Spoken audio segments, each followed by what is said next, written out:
근데 이거를 생활비로 쓰겠다?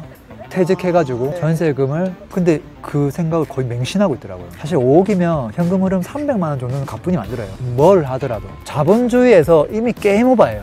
탈출.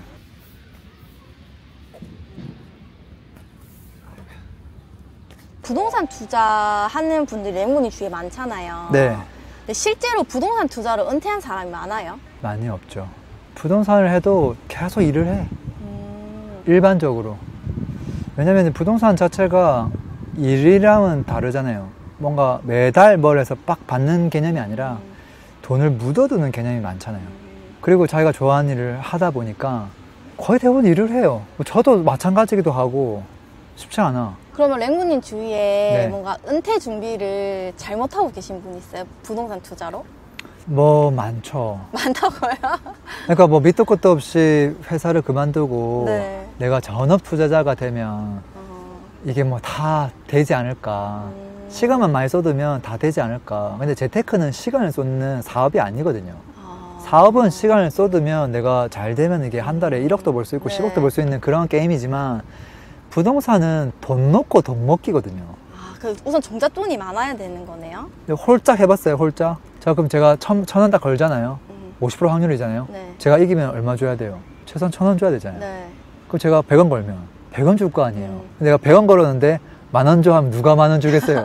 홀짝 해가지고 확률상 50%인데 그 말이 안 되잖아요. 마찬가지로 부동산도 내가 넣은 돈만큼 가져오거든요. 근데 내가 뭐 삼성전자 주식 하나 사듯이 10만 원 가지고 부동산 쪽으로 할 수 없겠지만 할 수 있다 하더라도 그걸로 내가 아무리 노력을 많이 해도 한 달에 벌 수 있는 금액은 뻔히 정해져 있단 말이에요. 결국은 시드가 적은 사람이 지금 은퇴하고 싶은 거잖아요. 네. 돈이 많은데 은퇴하고 싶은 게 아니라 없어서 은퇴하고 싶은 거거든요. 부동산 투자로. 그러니까 그래서 이게 안 맞다, 컨셉 자체가. 부동산은 묻어두는 개념이 커요. 묻어두는데 시세차를 가져갈 거냐, 묻어두는데 따박따박 월세 가져갈 거냐, 그 차이밖에 없는 거고. 근데 그거를 이제 잘못 생각하는 사람들 중에 하나는 그냥 무조건 이제 회사 그만두고 내가 빨리 48 파타파타 하면 돈을 그래도 뭐 건당 1,000만 원씩만 수익을 내면 5건, 10건 하면 되지 않나? 이런 생각 하는데 그렇게 안 되거든요. 주식처럼. 그리고 또 한 가지는 뭐냐면 이런 사람도 있더라. 사가지고 한 1년 정도 지나고 2년 정도 지났을 때 전세금을 올려받는 거죠. 자, 그러면은 봐봐요. 전세가 한 3억 정도 해요. 그럼 2년 뒤에 3천만 원 올려받는 거야. 자, 그러면 그거를 다시 2년치로 나누는 거야. 1,500만 원이 1년에. 뭐 그 정도 되려나? 그 정도까지 안 되겠지만 어쨌든 비슷하게 되겠죠.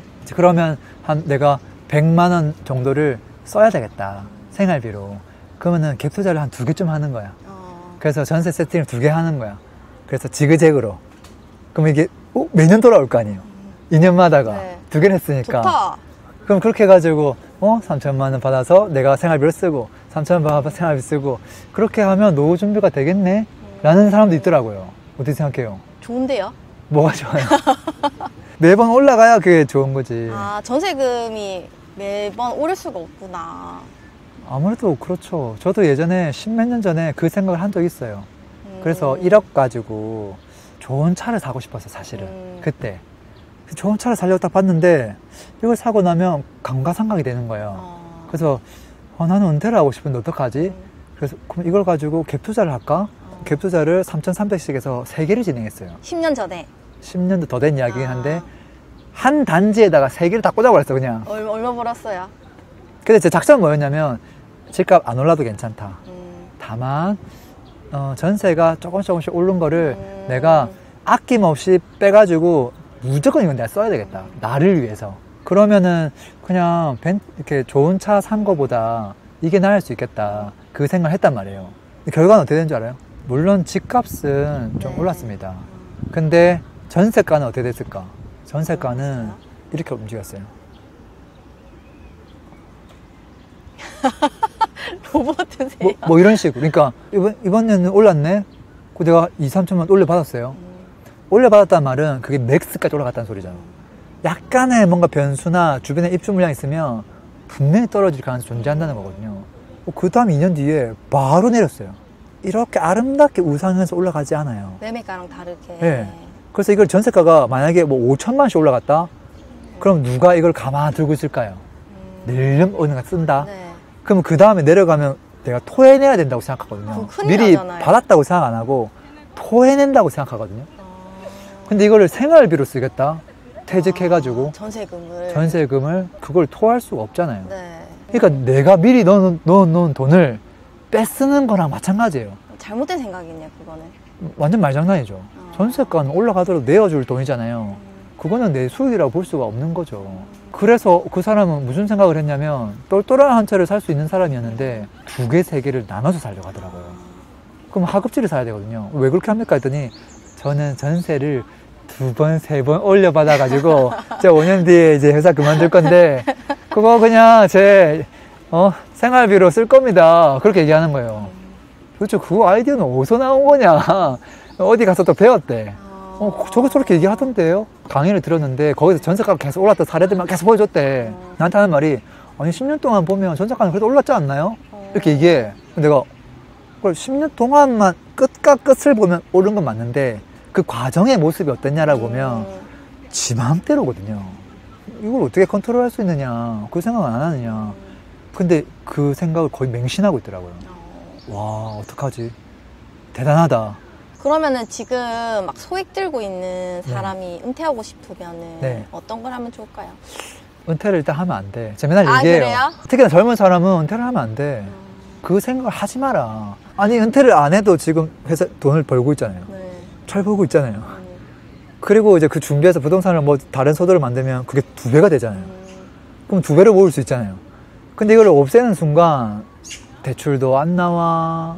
조금만 잘못되면 불안해. 심리적으로 압박받지. 이거 좀 잘못되면 커버가 안 되지. 저는 웬만하면 그냥 일해라. 이런 말 하고. 근데 이제 본인이 너무 좋아하는 일이 있고 네. 그걸 하면 지금보다 훨씬 많이 벌 수 있을 것 같고 네. 그러면 회사 그만두고 그 일을 해도 괜찮다라고 얘기를 하고 부동산 하나만 믿고 하는 건 좀 어렵다. 그리고 또 이제 애매한 게 뭐냐면 이런 거예요. 예를 들어서 그 나이가 많든 적든 상관없는데 내가 만약에 한 5억이라는 시대가 있어요. 사실 5억이면 현금 흐름 300만 원 정도는 가뿐히 만들어요. 뭘로 만들어요? 뭘 하더라도 조그만 오피스텔 사든 다가구를 하든 뭘 하든 문제가 뭐냐면 그게 잘 안 오르거나 뭐 공실률 같은 리스크가 있거나 그렇긴 한데 300만 원은 만들어진단 말이에요. 근데 그거를 딱 믿고 덜컥 그만둔다? 그럼 이 사람 엄청 불안할 거예요. 또 뭐가 또 있냐면 남들은 5억을 똘똘한 곳에 보내가지고 월세를 안 받고 시세 차익형으로 들고 가거든요. 그럼 이렇게 빡빡 올라가잖아요. 근데 이걸 나는 이제 생계를 위해서 월세로 집어넣는 순간 시세 차익을 포기해야 돼요, 거의. 그러니까 나중에 시간이 지나면 자산의 크기가 벌어져요. 누구는 일을 하면서 이 시드를 딱 던져놨는데 얘가 만약에 한 1.5배 올랐다? 그러면 자산의 크기가 너무 벌어지거든요. 왜냐면 얘는 월세를 받더라도 다 쓰잖아요. 소득이 없으니까. 그러면 이거 가격은 그대로일 거고. 그래서 그게 어려운 거예요. 그게 뻔히 보이니까. 네. 근데 만약에 저 같은 사람은 어떻게 하냐면 그래 나는 행복이 먼저야. 자산 가치 벌어줘도 돼. 내가 선택한 길이야. 너는 내 시간을 갖잖아. 이렇게 가면 그나마 괜찮아요. 근데 랭모님은 그럼 어떻게 은퇴했어요? 근데 지금 본인의 일을 하고 있지만 랭모님 원래 기업 다녔었잖아요. 그렇긴 한데 저도 일을 그만두고 백수처럼 논 거는 아니란 말이에요. 내가 더 좋아하는 일을 하고 싶어서 사실 그만둔 거지 돈이 철철철 넘쳐가지고 일을 그만둔 건 아니거든요. 그러면 직장 다니면서 계속 준비하고 있었네, 은퇴 준비는?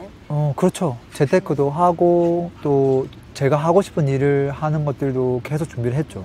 그리고 물론 재테크도 잘 되기도 했고 또 하고자 하는 일도 명확하게 찾기도 했었고 정말 럭키했던 것 같아요. 근데 사실 지금 사람들 보면 하고 싶은 일이 있냐고 물어보면 그게 없어. 그러니까 지금 일을 안 하고 싶습니다. 맞아요. 이렇게 얘기하지. 하기 싫은 일이 많아요.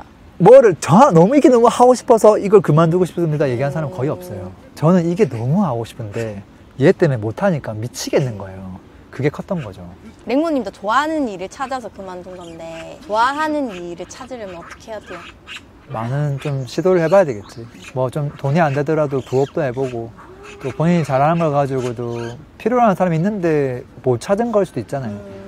그게 이제 그런 유사한 일을 하는 사람들이 분명히 있을 거거든요. 저는 기본적으로는 벤치마킹이 1번인 것 같아요. 뭐 예를 들어서 유튜브 할 때도 유튜브 하고 싶은 사람들 많잖아요. 네. 그랬을 때도 보통 어떻게 시작하냐면 어떤 주제를 하지? 나는 뭘 잘할 수 있을까? 어떤 이야기를 해야 되지? 이 질문이 방금 피디님이 한 질문 똑같아요. 네. 자기가 좋아하는 일 어떻게 찾을 수 있을까? 이거 똑같거든요. 유튜브라는 세계를 좀 축약한 거거든요. 네. 그랬을 때 이렇게 하기보다는 이미 하고 있는 사람을 찾는 게 빨라요. 이게 없다는 말은 그 장르가 거의 없다는 소리니까. 그러면 예를 들어서 내가 뜨개질 하는 걸 좋아하면 뜨개질을 이미 구독자 100만 명인 사람을 찾으란 말이에요. 네, 네. 그리고 또 뜨개질이 아니더라도 뭐 손으로 뭐 하는 걸 좋아한다고 하면 뜨개질이 아닌 다른 뭔가를 또 찾아야 돼. 그리고 또 만약에 자기가 좀 사람들에게 도움되는 이야기를 하고 싶다. 그러면 그런 이야기를 하는데 터지고 있는 정확한 주제들을 찾아야 돼. 근데 그 주제가 별로 없거든요. 잘 찾아보면. 그냥 뜬구를 잡는 이야기 해가지고는 안 터지거든요. 네. 그러니까 명확한 주제가 분명히 존재하구나. 근데 나는 저 주제만 이야기하고 싶지 않은데 나는 이야기했다가 저 이야기했다가 뭐 결혼 이야기 어떻게 하면 우리 좋은 사람 만날 수 있는지 이야기했다가 다 하고 싶은데 라고 하면 그런 채널 없어. 그 말은 그걸 하면 안 된다는 소리야. 그러니까 먼저 벤치마킹을 먼저 하고 그 다음에 거기에 나만의 색깔을 얹어가지고 하는 게 저는 가장 빠른 길이다 라고 생각을 하죠. 근데 두 번째로는 정말 은퇴하고 싶으면 월 현금 흐름이 있어야 돼요. 그건 확실해. 전제 조건 이거죠. 나는 정말 일이 싫어. 그리고 앞으로 하고 싶은 일도 진짜 없어. 네. 난 진짜 일을 안 하고 싶어.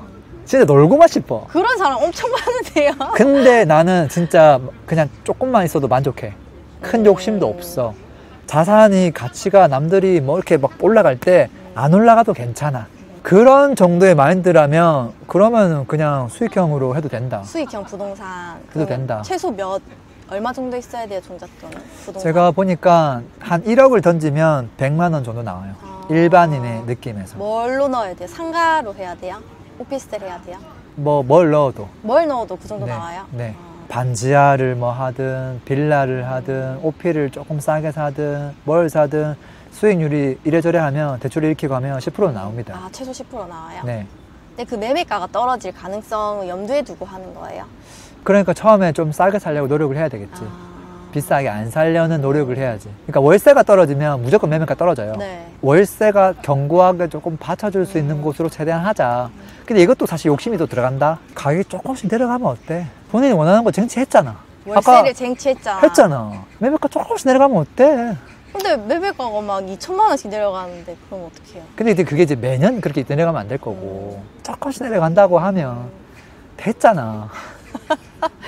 아니면 그리고 제자리만 간다고 해도 됐잖아. 근데 욕심을 어떻게 내냐면 그래도 좀 올라가야 되는 거 아니에요? 근데 혹여나 떨어지면 어떡하죠? 이제 그런 이야기를 계속 한다는 거죠. 맞아요. 안 떨어지면서 현금흐름 100만 원 그러면 이제 적금 들어야 돼. 그러면 수익률이 2%대로 내려오는 거예요. 그 20만 원 버네 1억 넣어서. 그게 이제 너무 차이가 나는 거죠. 리스크가 없는 건 없어. 근데 그러니까 최대한 또 그 공부를 조금 해서 안정적인 걸 하려고 해야 되지만 또 나름대로 많은 걸 포기하고 내가 가져갈 걸 가져가야 되는 거지. 실질적으로 제가 아는 사람이 2억이 있었어요. 네. 현금이. 근데 그분이 지금 어디 살고 있었냐면 경기도 조금 별내 신도시 쪽에 거기에서도 다가구에 살고 있었어요. 네. 근데 다가구 주택을 지었어. 본인이. 쫙 지어가지고 자기가 주인 세대 위에 산 거야. 근데 신도시에 다가구를 신축을 해가지고 아이가 있는 가정이 살면 옥상에서 막 물 이렇게 막 물장난 치고 막 그 상상이 되거든요. 너무 행복하게 즐겁게 살았대. 근데 이제 또 상황이 급변하고 이제 밑에 이제 돈을 좀 아끼려고 월세보다는 전세를 많이 줬는데 네. 세입자들한테 이게 시간이 바뀌면서 전세가 안 맞춰지는 거예요. 왜냐면 그때 막 빌라왕 터지고 하다 보니까 월세를 바꿔야 되는데 그럼 내 돈이 또 필요하잖아요. 네. 그래서 돈을 또 메꿔 넣어야 되는 거예요. 그래서 야, 언제까지 내가 메꿔 넣어야 되지 하다가 좀 정리할까 이제는 다가구를 했는데 안 팔리는 거야. 이 사람이 어떤 선택을 했냐면 이 사람은 조금 더 현금 흐름을 만들고 싶고 또 가족들하고 시간을 많이 보내고 싶은 사람이었어요. 근데 2억이 있는 거야. 이 2억 가지고 뭐 할 수 있지 하고 딱 봤더니 서울에 아파트를 살 수 있을 것 같아. 근데 2.5급지에 구축 아파트를 겨우 한 개 살 수 있는 거예요. 25평짜리를. 네. 근데 마음에 안 들어. 근데 이거를 안 사고 이 사람이 수익형 부동산을 3개월 넘게 쫙 공부를 했단 말이에요. 네. 했는데 2억을 넣었을 때 200만 원이 나오는 물건을 찾은 거예요. 근데 완전 항아리 상권에 완전 대장 건물에 3층 병원이 이미 딱 임차에 쓰고 있는 공실 가능성이 거의 제로에 가까운 그 매매 나온 거야. 그걸 자기가 1억을 깎았어. 3개월 동안. 정말 줄다리기를 사부작 해가지고 깎아가지고 수익률을 원하는 수익률을 딱 만들었어. 그렇게 했을 때 200만 원이 딱 나오는 거예요. 자, 그러면 이제 선택의 갈림길이에요. 2억을 가지고 서울에 구닥다리 하나 갖고 있는 게 행복할까? 매달 200만 원씩 따박따박 나오는 게 행복할까? 이 사람이 상상을 해본 거예요. 어떤 걸 선택했을 것 같아, 이 사람이? 왠지 200만 원 선택했을 것 같아요. 이 사람은 처음에는 아파트 쪽이었거든요.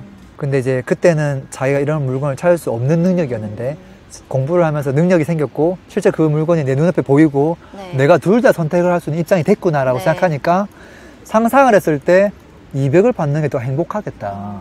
한 개 더 하면 400이에요. 이 사람 지금 또 좋은 회사에서 일 잘하고 있거든요.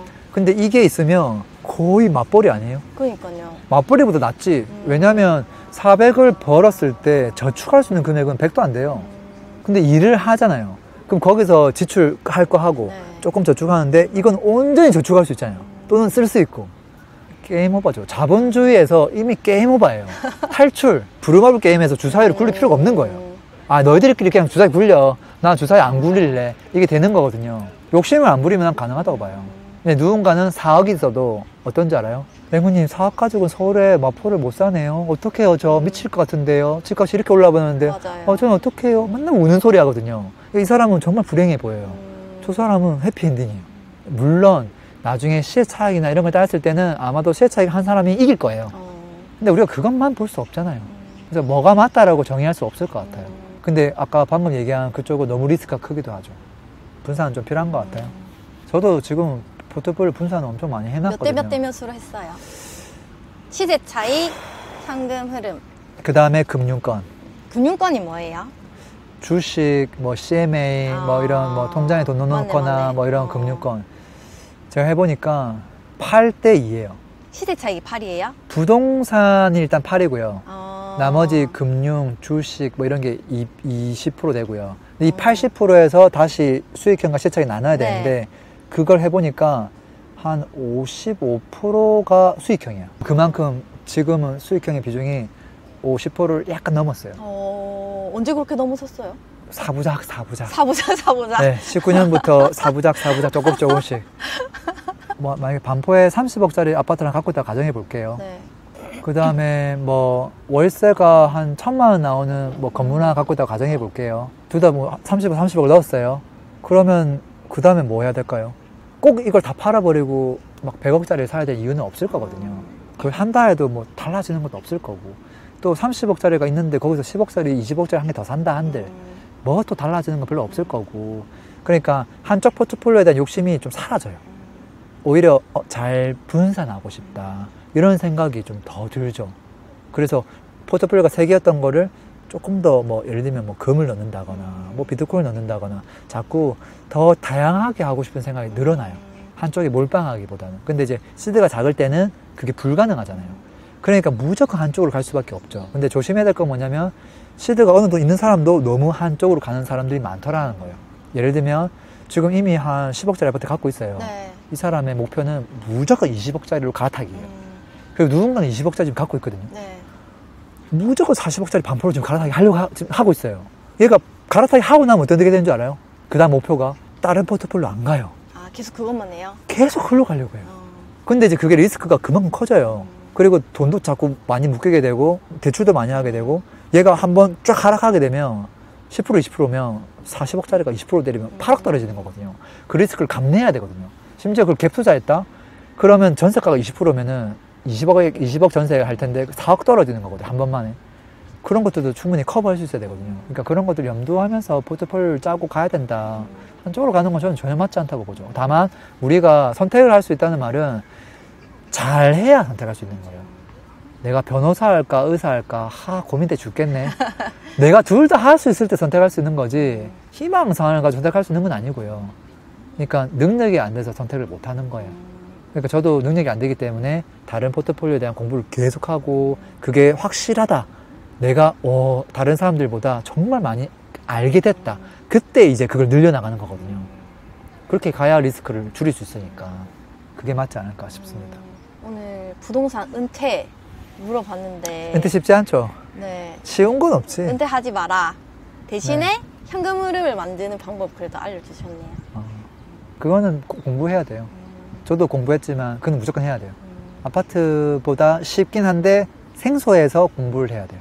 다음에 또 기회가 되면 또 얘기하죠. 오늘 이렇게 서울숲에서 촬영했는데 어떠셨어요? 오늘 조금 더운 날씨긴 한데 그늘이니까. 아니 아까 오면서 오, 날씨 대박인데 이러면서 아니 오셨잖아요. 오늘 지금 30도가 넘으니까 지금 6월인데 근데 그늘에 앉아있으니까 좋고 마음이 힐링이 좀 되는 것도 좀 있는 것 같고 아마 보시는 분들도 주제가 딱딱하잖아요. 근데 이제 배경이라도 예쁘니까 조금 더 힐링 되지 않을까 그런 생각하고 좀 가능하면 좀 밖에 나와서 한번 찍어보면 어떨까 그런 생각합니다. 오늘 랭모님 스튜디오보다 조금 더 편하게 말씀해 주신 것 같아요. 그런 것 같아요. 네. 다행이네요. 준비를 아무것도 안 했거든요. 아무 준비를 안 했거든요. 그냥 밖에서 찍는다길래 알겠습니다 하고 그래도 그 전에는 뭐 주제 정도 주면 맞아요. 어떤 이야기 하지를 준비를 좀 나름대로 하는 편인데 오늘은 일부러 그냥 안 해보자 네. 그냥 있는 그대로 이야기해보자 하다 보니까 조금 힘을 빼고 이야기한 거죠. 또 받아들이시는 분들은 또 어떻게 받아들일지 댓글 남겨주시면 좋을 것 같습니다. 광고 한번 하겠습니다. 집값이 왜, 언제 오르는지, 어떤 게 저평가인지 판단하지 못하면 계속 흔들릴 겁니다. 기초 강의는 이 강의 하나로 충분합니다. 물고기 잡는 법을 알려드립니다. 내 집 마련에 대한 니즈가 참 많습니다. 그래서 실전 수업을 만들었고요. 개인 컨설팅에 가까운 수업입니다. 내 집 마련을 못할래야 못할 수가 없습니다. 지식을 온전히 내 것으로 만들고 싶은 분들은 스터디가 마음에 드실 겁니다. 똘똘한 한 채부터 재건축, 재개발, 돈 되는 투자처 함께 찾고 싶은 분들을 위한 스터디 준비되어 있고요. 현금 흐름 만들기 위한 다양한 수익형 부동산 종목을 배우는 스터디. 자, 목적에 맞게 선택하시면 됩니다. 링크는 설명란 및 댓글에 남겨 놓겠습니다. 강의 때 뵙겠습니다.